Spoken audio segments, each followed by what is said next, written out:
Hello and welcome to the Fulhamish podcast. It's your independent voice of Fulham FC, coming at you after the second game of an incredibly disappointing week with a 2-1 loss to Arsenal at the Emirates. My name is Jack Collins. You'll notice that I am not Sammy James. He could not deal with the loss to Palace, then a loss to Arsenal, and hosting both pods in the same week. So you've got me instead. I'm sorry in advance for the grumpiness, but to bring a little bit of a ray of sunshine to things, our eternal ray of sunshine, I'm delighted to say I'm joined by Miss Elizabeth Barnard. How are you, Liz? I'm really well, thank you for having me, Jack. I could hack 2 pods in a week, Sammy, so...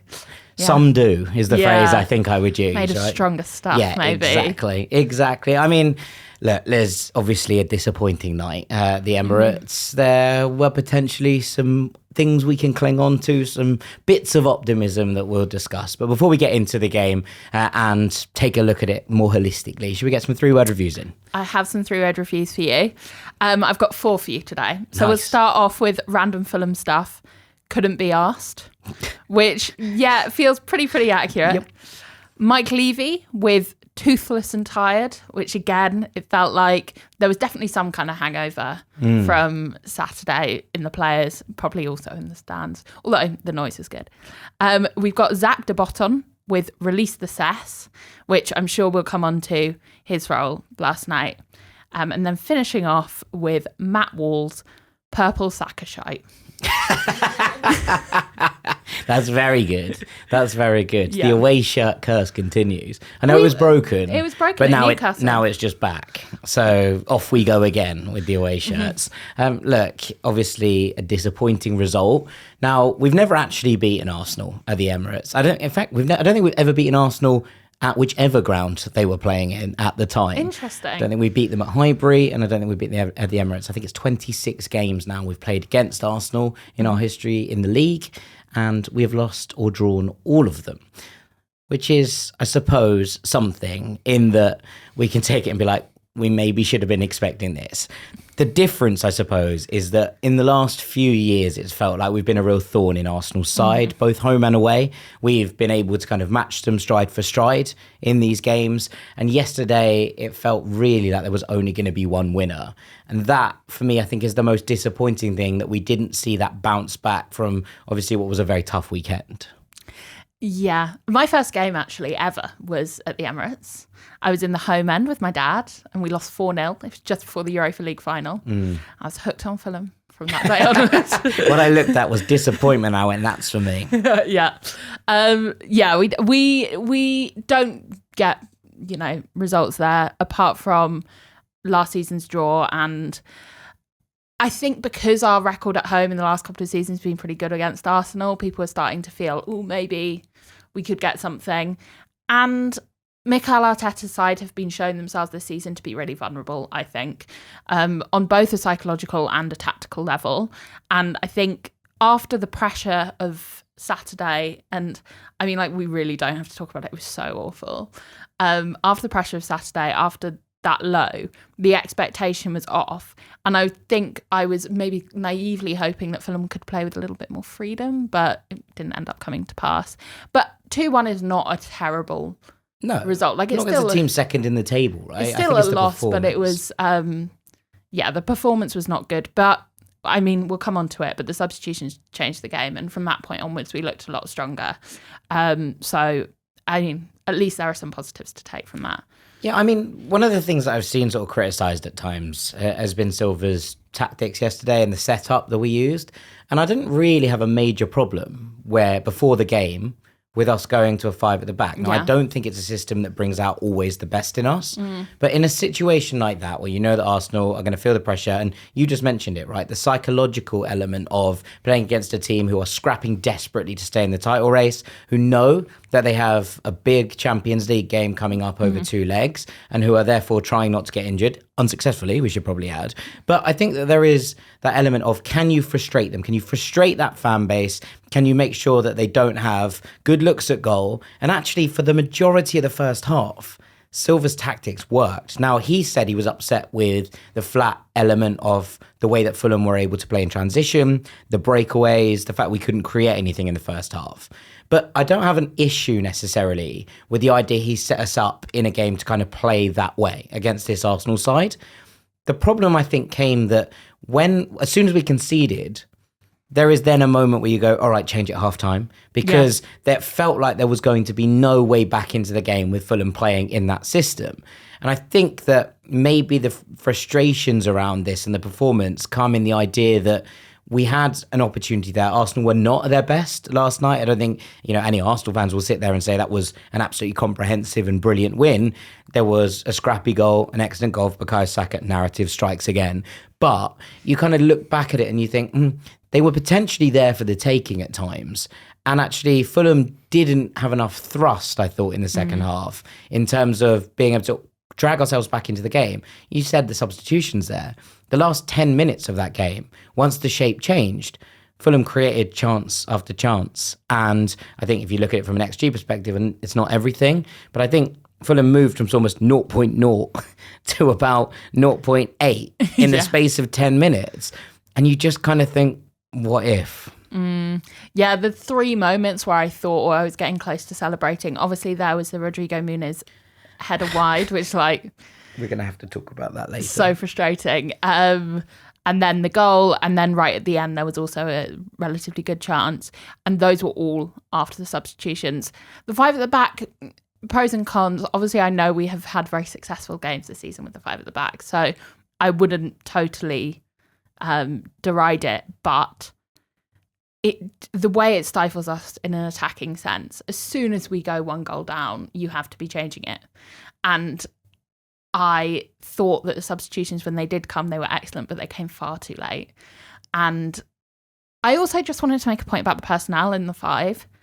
Why on earth was Calvin Bassey dropped? He's our best centre-back. I actually agree, but I think that maybe there was probably a sense of just trying to rotate and give people a rest a little bit. And if Cuenca comes in, he really is the only position that he can play in the back 5 is on the left-hand side of it, I think. Yeah, okay. That's fair enough. I think just seeing the team sheet, it felt very bizarre that Anderson, who we've spoken about a lot in recent weeks, who hasn't had many excellent games, was playing ahead of a guy who, we conceded 3 goals on Saturday, but Bassey was our best defensive player on Saturday. Yeah. I think maybe there are question marks slightly about the 3rd goal that Palace scored, but generally I thought he was one of the bigger threats that Fulham had from kind of both sides of the ball, right? So, absolutely. But when you kind of come to that, I wonder if, there is a space there to kind of look at this defence and say, Diop could probably play at the centre of the back 3. Anderson can play at the centre of the back 3. Do you want Calvin playing in the centre of the back 3?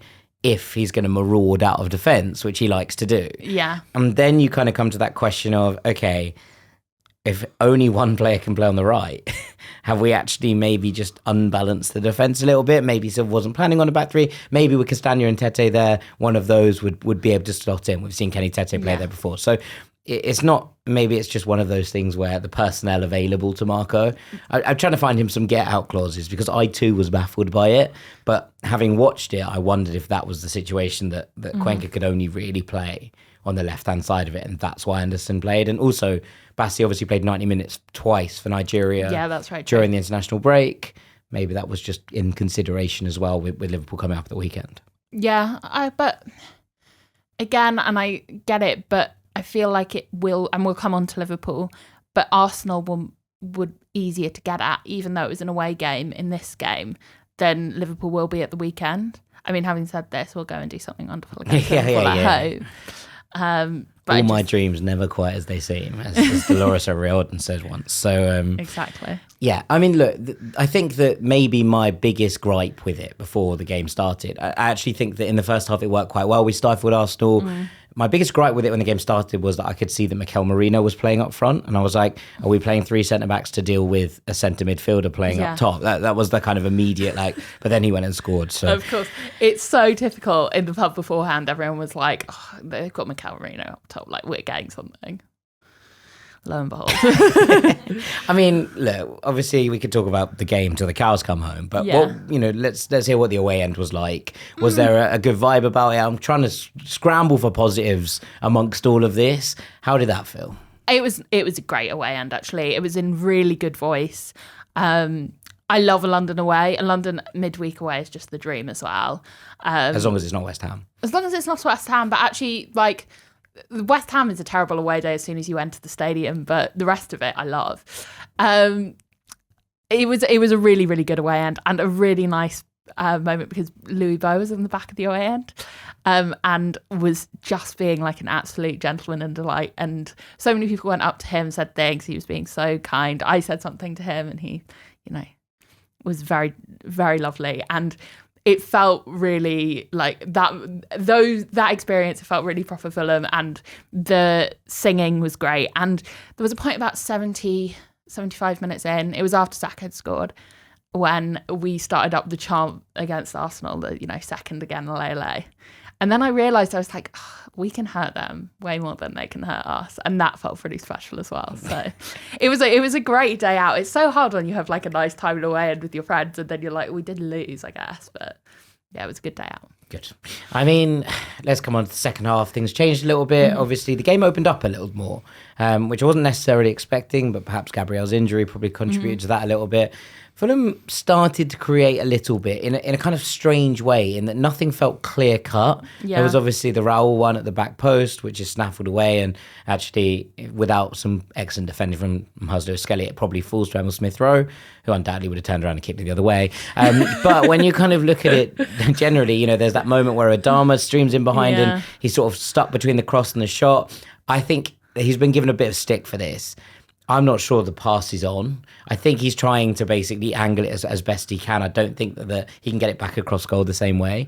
But there are those moments that you're like, this is happening. And then suddenly, and just as the crowd is starting to quieten, just as it feels like maybe there's an element of, they're starting to get a bit nervy, Mikel Arteta drops the Saka bomb and the place erupts, obviously. Weird. Naturally, fine. Look, I love Bukayo Saka. We're Ealing boys. We started at the same football club. I feel very close to him. Yeah. But like the whole thing being that he lifts the crowd immediately with his introduction, and then he scores like 7 minutes later, and suddenly it just looks like there's no way back. Yeah. As soon as Saka came on, and that was the loudest noise in the ground. They scored twice and the loudest noise was the Saka, and I get it. And again, like, I love Bukayo Saka, not today, but I'm an England fan and I love him. He's like this, the star boy of our future, etc., etc., etc. As soon as he came on, we knew he was going to score. He scores. We could probably do quite a lot better for his goal, but there we are. It looks like there's no way back, and then Rodrigo Muniz puts a ball wide. Yes. And Dan Cook sat next to me, says, well, that changes, that would have changed everything. And I'll go, well, we're not going to score. So it really, like, that would have made it 2-1. And then, we do. So let's talk about that, because there were some frustrations, I think, around Rodrigo from the weekend. Now, I think that he gave a decent account of himself in a very difficult situation up against three centre-backs, basically running solo, and I thought he did almost as well as he could. Mm-hmm. Now, whether that's good enough or not is maybe a different question, but he's now the second top goal scorer in Premier League history from the bench in a single season, behind only the mighty Adam Lafondra. So that's a stat for you. He's for writing today. His name into Jack's history. Fun stat. But the moment that he has this opportunity, it's such a peach of a cross from Alex Iwobi. Now, I was screaming at my screen, not just because that Rodrigo didn't score, but also because that would have been another assist for my Alex Iwobi shout. But also, there's just no way you can miss that. And the commentator was like, trying to give him the benefit of the doubt. He was like, I think he's trying to put it into the corner. I was like, there's no one near him. The keeper is scrambling across the goal. He doesn't need to put it in the corner. He just needs to head it forwards, and it goes into the goal. And that's the moments that Rodrigo has magic in his locker, right? He does, and we've seen it over the course of the last couple of seasons. He also has this still in his locker, and I think that the next steps are for him. And there's a reason I think he's been kind of utilised mostly as a super sub this season. one, to protect him a little bit from, any kind of backlash from it being a purple patch in inverted commas. Yeah. But also, I think to basically be like, okay, we still see you as something for the future. We still see you as someone that we can work with, but we want you to continue to learn. And I think these are the kind of moments that you just know Raul sticks out in the back of the net. Yeah, I was very frustrated after Saturday. Well, lots of levels. With lots of reasons. Lots of reasons. I wasn't frustrated with Rodrigo Muniz necessarily, but I didn't like the choice to start him. I think after Raul's international break and what he achieved for Mexico, but also I think generally, not all the time, but I find that Raul is quite ineffective off the bench. Completely. And Rodrigo is very effective off the bench. So I thought it was a very odd choice to not be able to utilise that. Sammy did make the point it might have been for penalties, but, you got to get to penalties. And famously on Saturday, we didn't even get close. No, we got nowhere near. Nowhere near. With that, I celebrated as he hit it with his head and then had to, really embarrassingly backtrack. It's just unacceptable to miss that chance. And there's no two ways about it. And you're exactly right that he just too much has these moments in his locker. He's too unpolished still. And it's that not doesn't to say he won't get there, right? It's not to say he won't get there, and it's also not to say that I don't love him with my whole heart, because obviously I do. But it was a very frustrating moment last night, and thank goodness he did score, because otherwise, it was still the headline, but otherwise it would have been particularly difficult. Yeah, obviously Sess comes on the right? And this is the big thing that I think a lot of people are talking about. I got a text from a friend of mine, Lynn White, who is a listener, who basically said, right, I've had enough. I don't understand why we can't see Sess on the right now.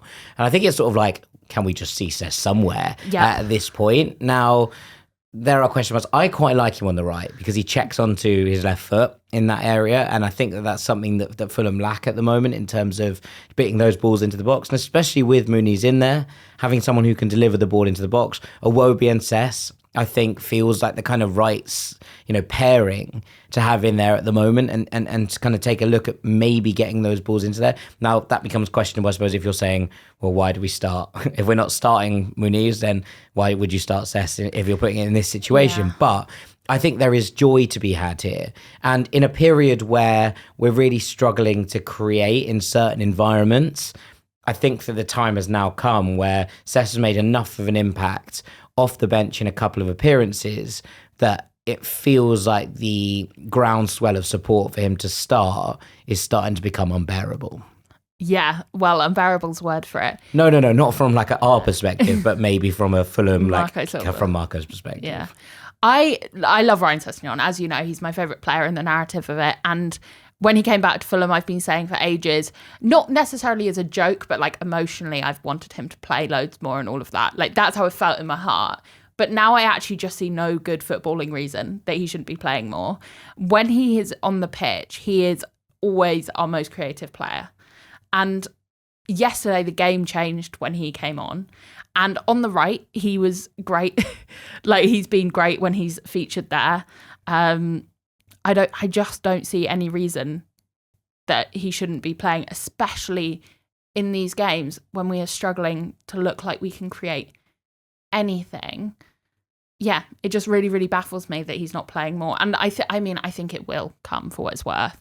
And also, as a final note, in front of goal, often he looks like our most composed player, which when you're up against Rodrigo Muniz, it's not really difficult to achieve that. I would look probably quite composed next to him. But worth noting, I think. Yeah. I think that it's going to become one of those things where we go, it might not come against Liverpool. No, but I wonder if it comes the week after. I wonder if there starts to be these moments where there is that feeling that without any other wingers. And look, I think the thing is also that I never thought we'd miss Reiss Nelson this much, right? I know we potentially are going to talk about him a little bit later, but there is when he went down injured, I was like, that's annoying. But we can probably cope with this. But obviously Harry then going down injured as well. I think there is a level of we lack pace sometimes. And look, when Adama came off yesterday, it's not always the worst thing. We had a period of control yesterday when Adama came off and obviously the formation changed and we were able to create things in a different way. But I do think that if you are going to have these situations, you need people to be able to spring. And Sess came on and gave us a little bit of that in a way that we haven't really seen since Nelson. Adama is a bit of a different kettle of fish in many different ways, but especially in terms of pace, he kind of is like a rocket. Whereas I think you need someone with like a kind of sustained good pace rather than someone who accelerates off the mark like a lunatic. And I think that Sess brings that in a period where we don't have loads of it. Yeah, I definitely agree. Right, should we take a break there? When we come back, we will talk about Liverpool at the weekend and also do some of your questions. Don't go anywhere. Welcome back to the Fulhamish podcast. Jack Collins here with Elizabeth Barnard. We are going to look forward to this Liverpool game on Sunday. And if you are going to the game, make sure you check out Craft Beer Co. It's a lovely family-run pub in Hammersmith Broadway with a varied and wide selection of beers. So make sure pre or post game, you pop in there for one of the best pints in Hammersmith. Liz, we now have an even more difficult game. It's been a tricky week. And I think that, you come to this, we are obviously recording this before Liverpool play the Merseyside derby, which potentially changes the aspects of this game. If they don't win that game, they will come in less than the 12 points advantage that they've had on Arsenal for the foreseeable. But they've had a long break, Liverpool, because they've obviously had a lot to do in terms of the Carabao Cup final and the Champions League. And that was a very disappointing period for the club. And you come into this where they now have a textbook rules go out the window derby, a football cliche special. And you're kind of like, if they don't win that, this is a potential opportunity for Fulham to take advantage of a side that are just reeling a little bit. Now, I still think those chances are pretty small. I think this Liverpool side is very well oiled. I think they will come back from the break looking stronger. But I think that there is probably that possibility that coming to the Cottage, having given Liverpool a little bit of a scare at Anfield earlier in the season, we come to this point where they come into this with a little bit of trepidation that Fulham are just sort of there and a bit annoying to play against if you're a team like Liverpool, and that always gives you a shot. Yeah. Liverpool, I don't think we'll win this game. I should say that. I don't think we'll draw this game. I think we will comfortably lose this game. Having said that, I think this Liverpool side at the beginning of the season, the beginning to middle of the season, looked like genuinely unstoppable. And then some cracks have started to show. Small ones, they are definitely going to win the title. But having said that, I don't think it's impossible for us to get at them on Sunday. And while I don't think we'll win, I would not be shocked if we managed to get something against this team. Yeah, I mean, I agree with you for what it's worth, like on pretty much all of those counts. I think that towards the start of the season, they were on such a good run, and then Fulham made them, second guess that, I think, at Anfield. Now, this is a slightly different team. Harry Wilson was brilliant that day, I thought. First time he's ever turned up against one of his former clubs. I absolutely love to see it. But, you have different aspects of this. And what worries me from a Fulham perspective is that and it was one of our 3-word reviews at the start, we look tired. We look like, and we've been talking about this for certain players for weeks, right? We've been talking about Timmy Castagna, who was kind of deep fried by Gabriel Martinelli for a lot of yesterday, but also kind of fair because he hasn't had a rest since like December at this point. So he looks tired. We've talked about the fact that Alex Iwobi looks tired, although he looked quite good when he came off the bench yesterday. But I think that this is now starting to set into a more deep-rooted thing. I think we're seeing fatigue and that sense of sloppiness start to creep into this team. And look, we've seen this before, right? Now, we can talk about Marco Silva's tactical ability and all of these things till the cows come home. And I think that some of the reactions to these two results have been a little bit overblown in the emotion of everything that's happened this week, which is completely fair enough. But there is also a sense that he comes out the blocks fast. Marco Silva's sides come out of the blocks fast and they put you in a good position, which is where we've been for the last 2 years. We've been one game from Wembley and on track to compete for a European place in both of the last 2 seasons. And we're having a bit of a wobble week this year. And I think it feels scarier because of what we saw last year with Fulham kind of just coasting to the end and ending up in a position that didn't potentially completely reflect how the season had gone. And I think that there is that fear that this is happening again. But you'd always rather kind of be in this position than trying to chase up the league or trying to move from it. So there are two sides to that coin. But equally, I do wonder if these lads who have been, on the verge of Wembley, as we say, who have been on the verge of competing for Europe, as we say, maybe just gave a little bit more in January and February than maybe they had in the tank. And we're starting to see the results of that at this point in the season. Mm-hmm. Yeah, even looking at games like Manchester United, the FA Cup game, which obviously was such a great day, I thought we looked quite fatigued for a lot of that. And then the players managed to put together the scrappiness and the emotional energy to get us over the line in the penalty shootout. Yeah. But I didn't think it was a particularly impressive performance, and I thought we looked quite fatigued. I do think the Tuesday to Sunday thing was a real bonus for us. That's quite a sizable amount of rest, and obviously Liverpool have a day less, but the fact they've had an extra week. Yeah, but the fact that we've managed to get our game this week over and done with, and yes, it was a loss, but it wasn't the most demoralising game we've played this season. I think will give a little bit of freshness to the players. And I would like to see a little bit of lineup rotation and things like that just to keep it fresh. But we have seen this a bit with Marco Silva's teams. Even in the Championship where we were amazing, we did tail off slightly towards the end. Yeah. I know we did beat Luton 7-0. But that again, there's an element of that game where there was so much on the line, the 100 goals, the Mitrovic thing, you can kind of raise the emotional energy for things like that. And I wonder if playing the potential champions at home is not anything to lift your spirits, then maybe nothing is, right? But we've seen it where Fulham have upped the ante in games this season where emotionally there's been things riding on it. And maybe that didn't come into play quite in the same way against Palace at the weekend. Well, but I think it did to begin with. But then obviously you get caught and things change. But you look at Chelsea away, you look at Brentford at home, right? You look at the Man United game in the FA Cup. Fulham have been able to lift it, not always in terms of performances, but in terms of emotional expenditure. Yeah. And perhaps this is another game that Fulham can lift it for, although I would be wary of lifting it and then trying to lift it again for Chelsea the week after. I just don't know. And maybe the players, but I'm just thinking about the atmosphere at the ground this Sunday and what it will be like. The atmosphere at Palace, by the way, I know you were drowning your sorrows in the south of Spain, yes. Sunny Spain. The atmosphere at Palace was incredible until it went against us, and then obviously it became quite quiet and very, very mournful very quickly. But I just feel like Sunday game, it's going to be so full of Liverpool fans, almost certainly. It's always full of Liverpool fans when we play Liverpool at home. I just don't see it being a particularly electric atmosphere. Obviously, also after all the expenditure from the fans last week. And maybe the players will be able to say, we'll be able to do something big here. But ultimately, for Fulham, yes, it would be very impressive to do something against Liverpool. But it's not going to be the game that defines our season in our fans' minds. No, but I would say this, that I think that if you are going to lift yourselves for the end of the season, lift yourselves back into that European conversation, move into these positions, then these are the kind of results that can lift you in there, that can actually restart the engines of players who might have felt like they had nothing left to give. And then suddenly you get a result like this and it's like, wow, okay. You often see this with something like a Great Escape. And I know this is ridiculous to kind of compare these two things, but you get a big result against an opponent you weren't expecting to get a result against. And it sort of just charges it, and you're like, oh, okay, maybe we do have more to give. Maybe we do have these moments in us to make this happen.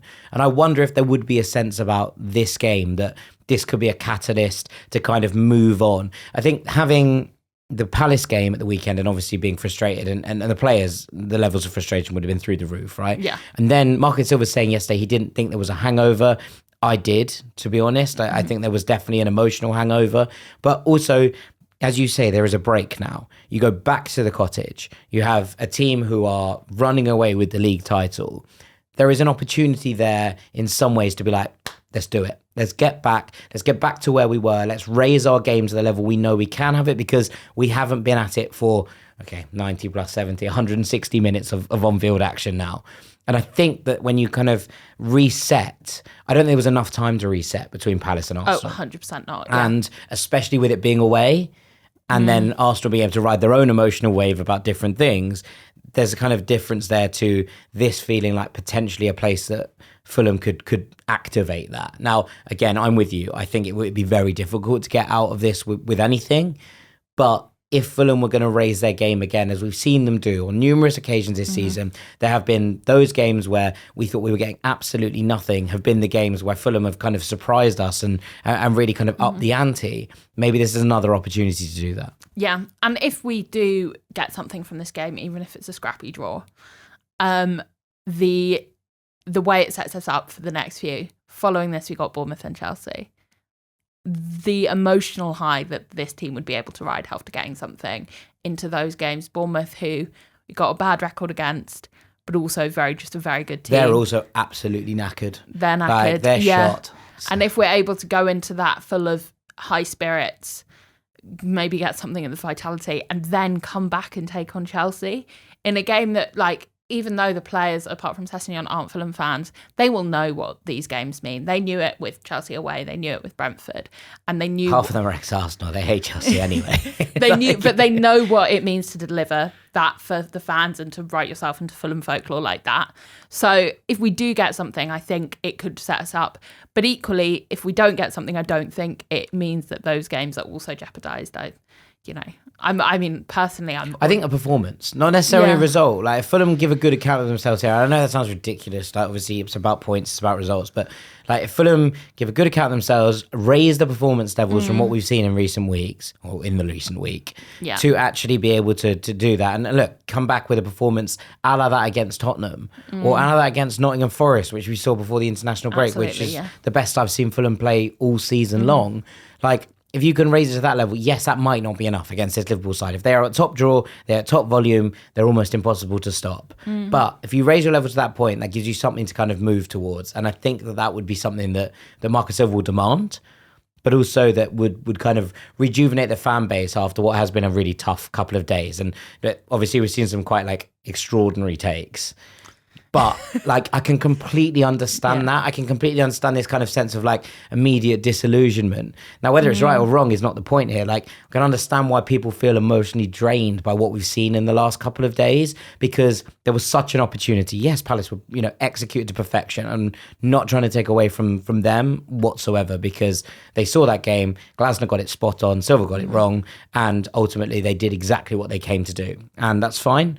But it's still disheartening for the fan base when you're looking at it from that perspective. And then you go and you're like, can we bounce back against Arsenal? And you miss a big chance. The goals are a bit scrappy. Arsenal aren't their best and they still seem to kind of ease towards it. That will frustrate people. This is an opportunity to maybe just set the record straight. And I think that a performance would do that. Which lineup would you go for? Back for me. Yes. I want to see Diop and Bassey. Nice. I do too. We won't, but that's I do too. And then obviously the wing backs pick themselves. Lee Kitchenberger. I was thinking about this. I was like, is there any way we can give Timmy Castagno a rest? Like, no. Please. Like Devon Tanton, like anyone at this point. Harrison Reed, right back. Lee Kitchenberger pick themselves. Middle of the park, obviously. Emile Smith-Rowe v Andreas Pereira. I know what side of the fence I'm sitting on at the moment, and it's Pereira, especially against Liverpool, his work rate. And then up front, I think is where it's fun. I want Raul to start, and obviously I want Ryan Sessegnon to start on the right, and on the left, I'd like to see Iwobi. If we're not going to start Muniz here, you don't want to start Sess? Yeah. Okay. Well, I would start. If I'm starting Raul, I'm starting Adama. I'm starting Adama, Raul, back to a 3, right? Very much back to a 3. Like, I don't like Adama in the 2. It stresses me out. I'm happy to sub out. If you're feeling like, if we're doing a joint one, I'm happy to sub out Raul and put Muniz in to start to keep Sess, if that's... Fine. Yeah. Done. Marcus Silva, you don't need to do any work, just listen to Well, this. I suppose the other thing is that, like, if Muniz... Obviously, he misses this chance, but he comes off the bench and he does score. Yeah. And he does put himself about. There is kind of a question here whether you're trying to do Liverpool centre-backs in terms of guile or you're trying to bring them into a physical battle. Yeah. I don't know if you want a physical battle with Virgil van Dijk and Ibrahim Konate. I mean, whether Konate is back and fully fit at this point, question marks. But I'm not sure you want that. Do you want to outguile them? I mean, you don't really want either battle, really, with them. No. But I do take the point that I think you have to find a way through here. I think he will start Adama. I think he will start Adama and try to run Andy Robertson the way that Harry Wilson did in the first game. That's what I'm seeing in my head. But whether that comes to fruition or not is obviously different. Yeah. I mean, I wouldn't... Adama I found quite frustrating yesterday, but... I don't like him in that central role at all. No, I know he's got magic in his locker and I have patience with him. It's been a tiring week, Jack, but... Yeah, it would be really amazing to get something from this game, even if it's... I would snap your hand off for a point. Yeah, 100%. 100%. I mean, look, I would like to see Sess start. I don't think this is the game it's going to happen in. Oh, it obviously won't happen. I would love to see it, but it won't happen. I don't think... Yeah, I think there is going to be an opportunity for him. I'm not sure it's this game. Okay, shall we come on to some questions, Liz? Yes. I've got some great questions this week, and thank you very much everyone for your emails. hello@fulhamish.co.uk. So many questions. Sorry we don't have time for them all, but we will get to them. If it's not me, it will be Sammy next week or the week after. I'll start off with one from Will Kemp, who asks, "Good day, podfellows.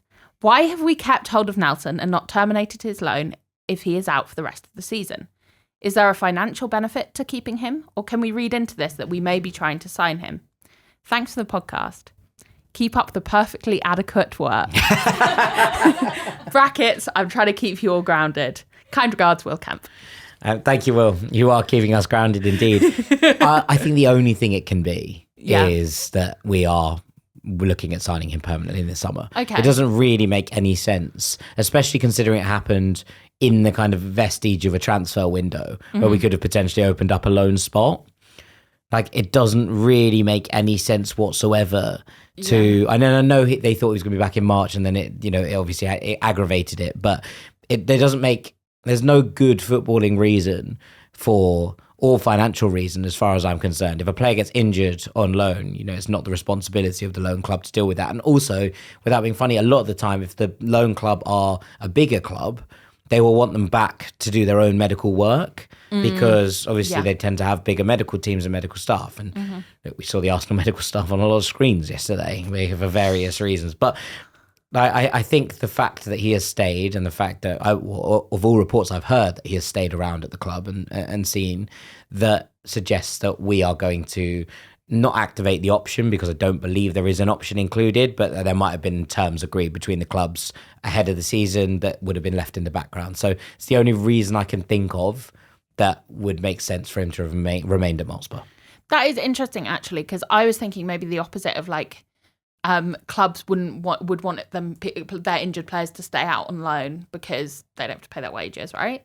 But it is interesting that you're saying that if there is a chance that we might move for him, he probably would have gone back to Arsenal to be treated by their, clearly excellent medical staff. Yeah, well, they would have wanted to manage, especially if he's not going to come back to Fulham, they would have wanted to manage him so that if they were trying to sell him or move him on in the summer, that he would be under their care rather than being able to kind of hand that off to someone else. So I think the sign suggests we'll move for Reiss Nelson, which pleases me. Yeah. I mean, I would like to see it as well. I've got a question from Harrison about, signing younger people. Hello, Fulhamish crew. Long-time listener and regular post-lost emotional emailer.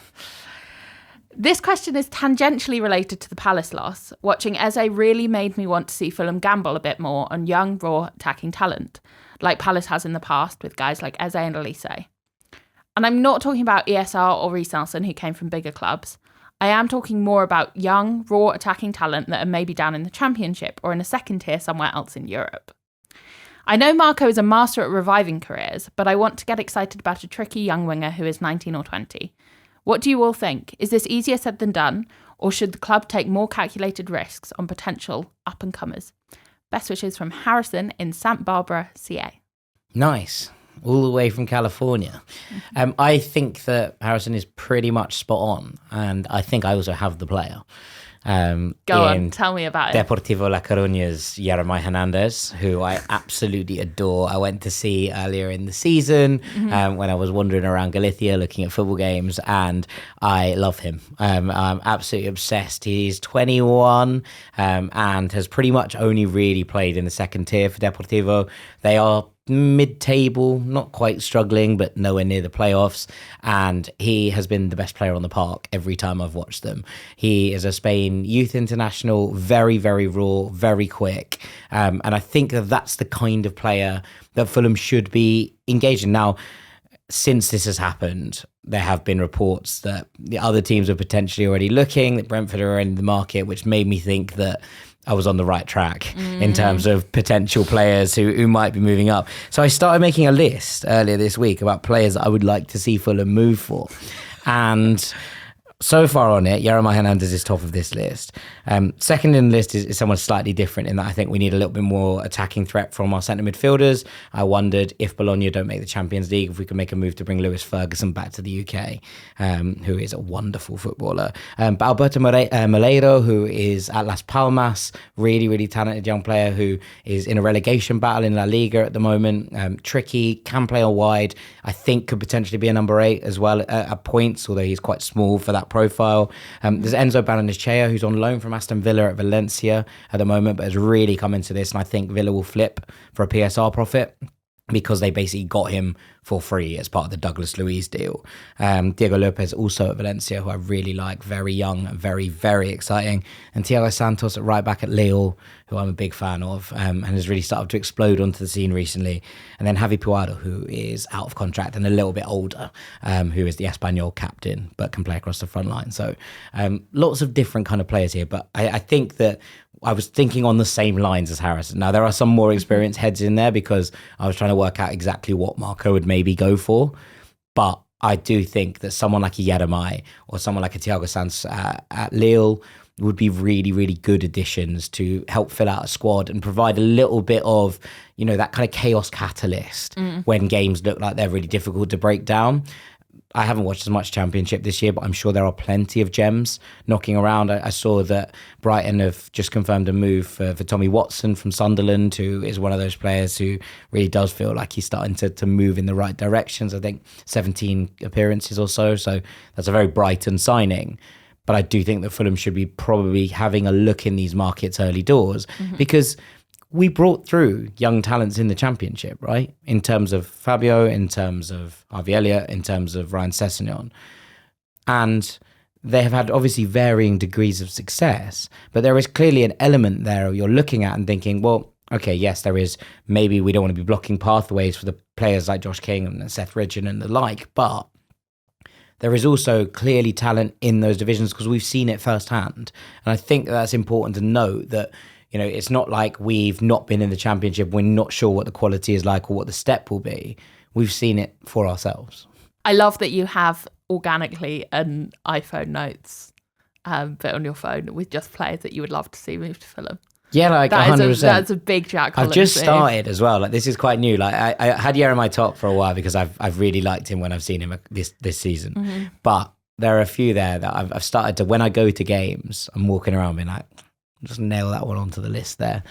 So there'll be more. There'll be more to come. More to come. That's my first draft. So there'll be more to come. We'll have to check back in for sure. For sure.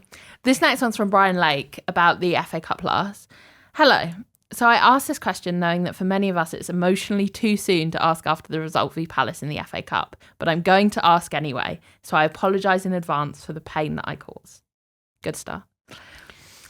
Is it possible that losing may be a blessing in disguise? Winning would have meant a trip to Wembley and for sure much more attention on Marco Silva and the amazing job he's done at our club.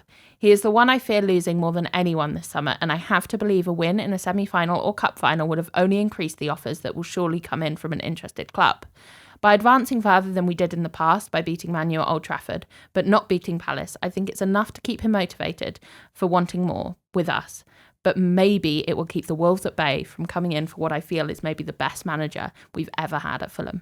Sorry for the long question and for the further emotional damage. Up the Fulham. I completely understand where Brian's coming from. Yeah, me too. But I don't think that it's going to make a difference. I think that the interest in Marco Silva that has now sort of seemingly expanded away from purely Tottenham and seems to have reached Serie A with Italy, with Juventus and a couple of others, Milan potentially looking at him as well, suggests to me that his profile is already out there. That actually I do think that there is probably an argument that if Fulham had won the FA Cup, Marco Silva might have thought, there is no further I can take this team. But I don't think that the difference between getting to a quarterfinal and a semi-final, maybe he would have wanted to lead Fulham into Europe. I'm not saying that he would have definitely gone, but I think he might have looked back and gone like, I've just won the first trophy in this club's 146-year history. Maybe that's me. Like maybe that's what I've got. Whereas I think that between a semi-final and a quarterfinal, there's not huge amounts of difference in terms of what his profile will have done. He's lost to Oli Glasner, who is a manager who has won the Europa League and is managing at Palace. So it's not like people are like, oh, you can't be successful and then go and manage a team who are currently mid-table in the Premier League. That's not, I don't think, what anyone's saying. And I don't think that would, not making a semi-final would change Juventus's or Milan or Tottenham's mind on whether Marco Silva or, for example, in the same situation, Andoni Iraola would be a good next manager for them. I just don't see how that would change it. But I do kind of appreciate where Brian's coming from. Yeah. Me also, and I enjoy the trying to convince himself that it's actually a good thing that we got knocked out. I will never ever criticise unbridled optimism in the face of pure disappointment. So shout out for that, Brian. I still think that it doesn't make a difference. I agree with you. I still think he stays after this summer. I don't think he goes to Tottenham. For lots of reasons, I will have a lot of egg on my face if he does go to Tottenham, but I just I feel like in a footballing sense, Spurs won't go for him. For what it's worth, I just don't think Spurs will pay his release clause. Yeah. More than anything else, but I am now slightly concerned by a Juventus interest. That is a big, big, big club.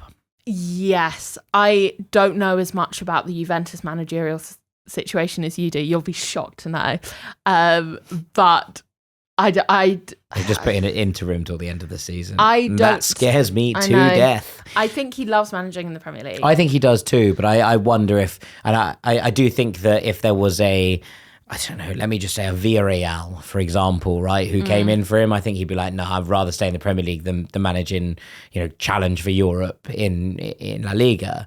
But I do wonder if Juve come along, fallen giant, like that is a big job at the most successful club in Italy. That is a huge profile. I think if Milan or Juventus came in, I'd be worried. Yeah. I mean, I would be worried for sure. But fingers crossed, eh? Something in my heart says he's staying. I've got one final question, and it's actually about a very important issue. Right. From Rob Stephen Piper. I'm just going to read it out. After the disaster that was Saturday, can you discuss that the most alarming part of the day, just clarify, most alarming part of the day, was the fact that the Hammy End had ran out of beer before the game started? How did Fulham not realise that £3 a pint when you open the ground at 10 a.m. with local pubs not opening till 11 to 12? I'm surprised they get the pints out that fast. Normally it's about an hour. Would mean we ran out of beer. Why didn't Fulham order more kegs at half time? Does this show how poorly managed the operations at Fulham are run? I'm very concerned by this email. I think more than anything, what it shows is that the Fulham were trying to funnel people into the Riverside stand, which would be my immediate kind of thing. Yeah. But, I mean, I have questions because I want to know, did the Guinness machine run out? Is that Guinness at Fulham? Yeah. Is it good? No. It's actually, that's maybe doing the club a slight disservice. It's passable. It's passable, okay. And often in pubs it's merely passable. So the taps at the front are okay. The Guinness machine isn't great.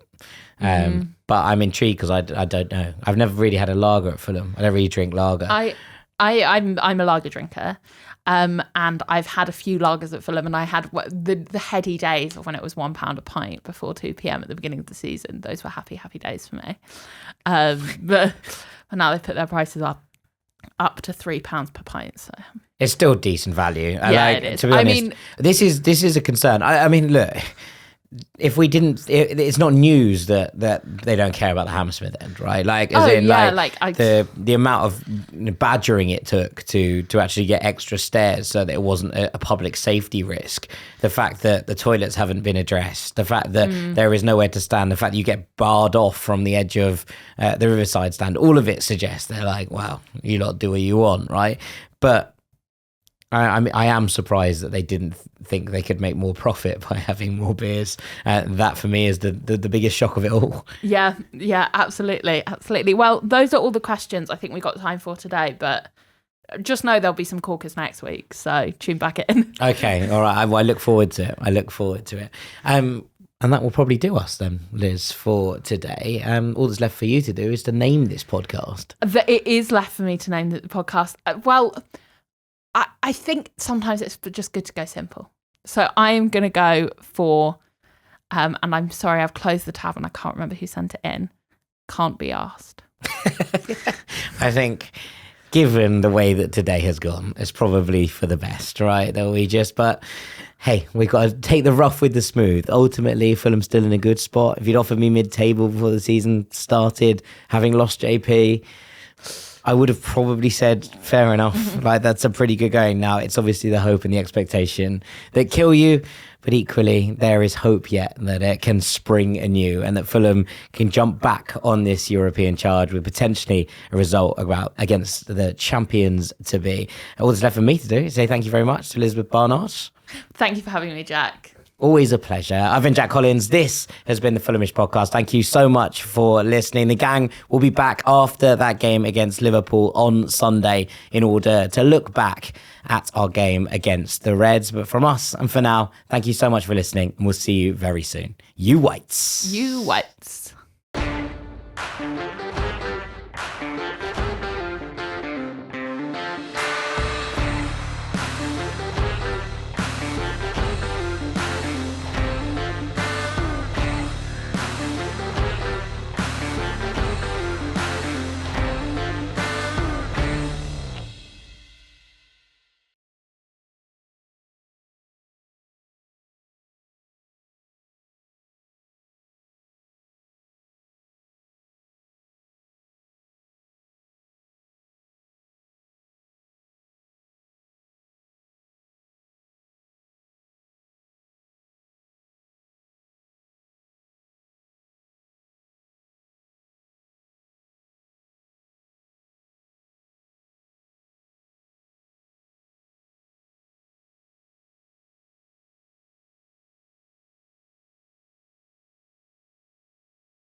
I think, given the way that today has gone, it's probably for the best, right? But hey, we got to take the rough with the smooth. Ultimately, Fulham's still in a good spot. If you'd offered me mid-table before the season started, having lost JP, I would have probably said, fair enough. Like, that's a pretty good going. Now, it's obviously the hope and the expectation that kill you. But equally, there is hope yet that it can spring anew and that Fulham can jump back on this European charge with potentially a result against the champions to be. All that's left for me to do is say thank you very much to Elizabeth Barnard. Thank you for having me, Jack. Always a pleasure. I've been Jack Collins. This has been the Fulhamish podcast. Thank you so much for listening. The gang will be back after that game against Liverpool on Sunday in order to look back at our game against the Reds. But from us and for now, thank you so much for listening, and we'll see you very soon. You whites. You whites.